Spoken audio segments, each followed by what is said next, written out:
Olá pessoal, sejam bem-vindos a mais um vídeo e no vídeo de hoje falarei sobre o livro O Mundo Perdido, do Sir Arthur Conan Doyle. Para quem não sabe, o Sir Arthur Conan Doyle, Sir porque ele recebeu o título de cavaleiro pela coroa inglesa, ele é o mesmo autor do Sherlock Holmes e também ele é envolvido aí em algumas sociedades secretas e faz parte aí também de vários outros conhecimentos aí não comuns. E do que ele trata nesse livro? Primeiro, é uma ficção, mas pense num livro sensacional. Esse livro aqui, ele é a aventura do começo ao fim, certo? Aqui nos mesmos moldes aqui de quem assistiu aquele filme da Múmia. Pronto, é daquele naipe ali, é aventura do começo ao fim. Então, do que se trata o livro? Primeiramente, você vai ter que se perguntar, você sabe o que realmente é ciência? Você sabe o que é ciência? Será que você sabe o que é científico? Pois bem, esse livro aqui vai nos levar a fazer estes questionamentos. Por quê? O livro conta a aventura de três pessoas, no caso aqui. O jornalista Edward Malone, certo? Que é do Daily Gazette, ele é jornalista do Daily Gazette, e ele está apaixonado ali pela mocinha aqui da história, que não aparece muito, ela aparece mesmo só no começo e no final do livro, que é a Gladys. No caso, a Gladys, ela é o tipo de mulher que ela gosta de homem muito aventureiro, homem corajoso e tal. E o pretendente dela aí, que é o Malone, ele não tem muita oportunidade para mostrar toda essa masculinidade, essa aventura. E tá nessa aí, na friend zone, e ela deixando o cara cozinhando aí na friend zone, e ele sem ter o que fazer. Até que o editor dele dá a ideia dele procurar o professor Challenger, que é um zoólogo, um professor de zoologia, um cientista, que já publicou vários artigos, que já escreveu vários livros, tem várias pesquisas, porém que ele é meio que considerado o patinho feio do meio acadêmico lá. Por quê? Porque ele traz algumas propostas de estudo que não estão de acordo com o senso comum científico da época. No caso aqui da época, embora ele cite países e tudo, mas lembrando que é uma ficção. Mas que esses fatos aí sobre meio científico são bem atuais, são reais e bem atuais. Então, as propostas científicas dele que ele apresenta não estão muito bem de acordo com as propostas do senso comum acadêmico, certo? E o que é que isso quer dizer? Isso quer dizer que o conselho lá de acadêmicos, de cientistas, eles lançam uma proposta de uma versão de como as coisas são, pagam a imprensa para gerar essa narrativa e pronto, está feito aí o fato científico. E qualquer um que tente discordar disso está sendo um ignorante, está sendo um negacionista, que é palavra muito em moda agora, e o pessoal está usando sem nem saber de onde veio essa palavra, tem a ver com o Holocausto, não tem nada a ver com ciência, mas que assim é. Então, no caso, o professor Challenger, ele é meio que rejeitado aí pelo grupo acadêmico, embora seja conhecido, tem alguns trabalhos. Enquanto ele estava andando na linha deles lá, ele estava sendo bem aceito. A partir do momento que ele começou a apresentar propostas que desmentiam aquilo que o meio acadêmico falava, ele começou a ser colocado de lado. Pois bem, o professor Malone, ou melhor, o professor Challenger, ele havia feito uma viagem para a Amazônia. Aqui já é a história do livro. Ele havia feito uma viagem para a Amazônia e onde hoje a gente pode considerar, e pelas referências que são dadas no livro, no Planalto Roraima, certo? No Monte Roraima, que é uma área de planalto, ele avistou alguns pterodátilos.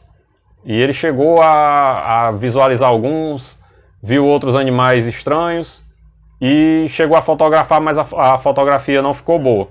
Ele apresentou uma série de teorias, fez artigo e tudo mais, e virou piada, porque o senso comum acadêmico jamais iria admitir que poderia existir dinossauros, ou que muito menos eles pudessem viver junto com humanos. E diante desse estudo dele, o jornalista, o Malone, ele vai se aproximar do professor. O professor não gosta de jornalista exatamente por isso, porque os jornalistas distorcem tudo que ele fala e ridicularizam todo o trabalho do professor, certo?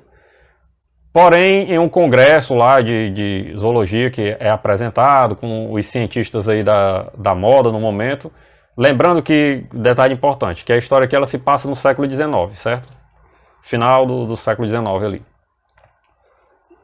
Então, durante esse seminário, o professor Challenger ele é desafiado a provar que ele está certo. Então, que ele fizesse uma nova expedição para a Amazônia com representantes do Conselho de Zoologia do evento que estava acontecendo, isso no auditório lotado, e para comprovar que era verdade o que ele havia falado. Na verdade, essa proposta não foi feita para que realmente validasse as alegações ou os apontamentos do professor Challenger, mas foi feito para se livrar dele. Não, vai rapaz, vai que esse velho morre lá mesmo e pronto, a gente se livra dele, acaba com essa história aí de ficar tentando distorcer o que a gente já está ensinando. Pois bem, durante o evento se voluntariam o jornalista Malone para acompanhar a expedição e também o aventureiro, o Lord John Hoxton, que já era acostumado já a fazer algumas viagens para lugares exóticos, já tinha estado na Amazônia e tinha inclusive até cometido alguns crimes por lá e já se considerava não muito bem quisto pelos nativos. Pois bem, como eu disse, o livro é uma aventura. Para mim ele é a aventura do começo ao fim, desde o prólogo até os créditos finais aqui do livro.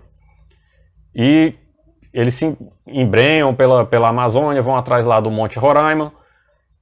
Chegando o ápice da aventura é no Monte Roraima, onde eles vão realmente encontrar, isso daí não é spoiler, né? Tá aqui a capa aqui já falando. Onde eles vão realmente encontrar alguns espécimes de dinossauros. Vão encontrar lá em cima também tribos humanas, certo? Tribos indígenas humanas. E também vão encontrar uma outra raça, que são os homem-macacos. A princípio, o professor Challenger ele é darwinista, mas aí ele quando ele encontra esses homens-macacos, ele considera que é um elo perdido de ligação entre a evolução do macaco para o ser humano e que é o elo perdido. Só que depois ele entende que não tem nada a ver, que macaco é macaco, homem é homem, e homem-macaco era uma espécie diferente, porque eles eram seres bem mais altos do que os humanos, com feições de macaco mesmo, inteligentes, e que, de certa forma, eles escravizavam os humanos que viviam lá no Monte Roraima, fazendo sacrifício com esses humanos, e esses humanos se viam acuados lá diante desses homens macacos. E vai ter toda uma interação entre os personagens com os espécimes, com os animais e com os humanos que eles encontram lá no Monte Roraima. É simplesmente sensacional. E no final, aí vocês vão ler para saber se a teoria Teoria não, né? Os fatos, porque ele encontrou realmente, vão ser aceitos pela comunidade acadêmica ou não. E também se a menina agora vai querer ficar com o jornalista. Certo? Então, basicamente é isso. É uma leitura muito suave, uma leitura muito gostosa e deixa esse questionamento que está tão em voga para os dias de hoje, onde a gente fica ouvindo todo mundo falando, todo mundo virou cientista e que os conceitos básicos da ciência é exatamente esse, é o questionamento. Você apresenta algo como supostamente verdadeiro, ele é verdadeiro naquele momento ele está servindo para aquilo. Aí futuramente chega outra pessoa, analisa os dados que você fez e apresenta uma nova solução. E pronto, e assim a solução vai uma coisa investigando a outra e não existe algo exato. Ele é sempre experimental e sempre vai mudando conforme as novas técnicas vão aparecendo e sendo desenvolvidas, certo? Mas que muito dificilmente você vai conseguir que algo atente contra uma narrativa já pré-estabelecida. No caso, se o grupo de cientistas lá decidiu, ó, nós vamos vender essa ideia aqui, pronto, paga a mídia para dizer que aquilo ali é a coisa mais inovadora e pronto, tá aí a verdade absoluta, porque a mídia está divulgando. Então, na verdade, o que é ciência? Ciência na prática mesmo, hipocritamente falando, ciência é aquilo que está na mídia. Se você desenvolver uma tecnologia inovadora, uma pesquisa inovadora, importantíssima, mas se não estiver na mídia, você não é cientista. Você é um estudioso, você é um curioso, você é um professor pardal. No máximo você vai aparecer naqueles programas de jornalista e de curiosidade da Record. Como por exemplo, o cara fez a moto dele funcionar com água. Uma moto movida a água. Não, mas isso daí não é ciência, porque vai contra nossas leis aí dos combustíveis e tudo. Então, isso daí não é ciência. Bota isso daí como curiosidade e vê se dá um jeito desse cara sofrer um acidente aí e sumir para não atrapalhar o negócio da gente. E assim é para tudo. Porque quando você vai... Primeiramente que para você ser considerado um cientista, você tem que ter trabalhos publicados. E os seus trabalhos, para serem publicados, eles vão ser avaliados por uma banca de pares. No caso, que são outros acadêmicos, professores e tal, que vão avaliar, mesmo que sem saber quem é você, vão avaliar o seu projeto. Oxe, mas se o seu projeto for contra qualquer doutrina que já esteja pré-estabelecida, eles não vão aceitar o seu trabalho. Logo, você nunca vai ser um cientista, enquanto você não rezar pelas regras que eles estiverem pré-estabelecendo. Então, essa é a verdade nua e crua do trabalho científico. Ou você concorda e faz um trabalho para simplesmente concordar com aquilo que está sendo dito, ou então você nunca vai ser um cientista, você vai ser sempre um estudioso, um curioso ou um negacionista, que é como está em voga hoje.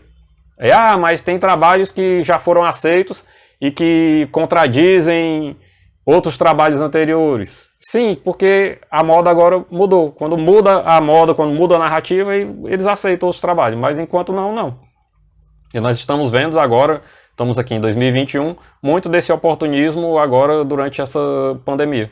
O que é ciência, o que não é ciência, o pessoal está querendo escolher o que é ciência. Ciência é aquilo que vai atender a determinado interesse. E assim sempre foi, e não vamos ver até quando que assim será. Mas aqui já o trabalho do Sir Arthur Conan Doyle, já no século XIX, já dizia que já era assim, e realmente já era antes dele, e está sendo hoje, e está sendo por aí.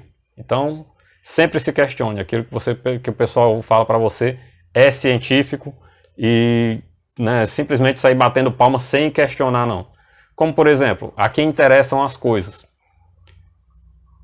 A principal teoria da vida humana, da origem da vida, é a teoria criacionista, aqui é presente na Bíblia Sagrada, certo? Porém, para que se implante determinados conceitos morais, tinha que se destruir o cristianismo e a civilização judaico-cristã. E aí fez o quê? Procurou algumas teorias que pudessem ajudar a destruir esse tipo de pensamento. E aí encontrou-se o quê? A teoria do Charles Darwin. Pronto, Charles Darwin foi patrocinado por essa galera e tá aí. Mas o pessoal que fala sobre o Darwin nunca leu esse livro aqui, que é supostamente a Bíblia dele, A Origem das Espécies, onde o próprio Darwin fala que aquilo que ele está falando não é ciência, onde ele está falando que aquilo ali é uma crença, algo que ele está acreditando fazer. Então, crença por crença, e o pessoal está dizendo que a do Darwin é ciência e a Bíblia não. Então, é isso. Então fica aí esses questionamentos, se questione aí para você o que é ciência e o que não é, certo? Se quiserem que eu comente sobre esse livro aqui, que também é muito interessante, deixem aí no comentário. E se você gostou, curta, compartilhe, se inscreva no canal, que um dia eu apareço aí fazendo de novo um outro vídeo. Valeu e até mais!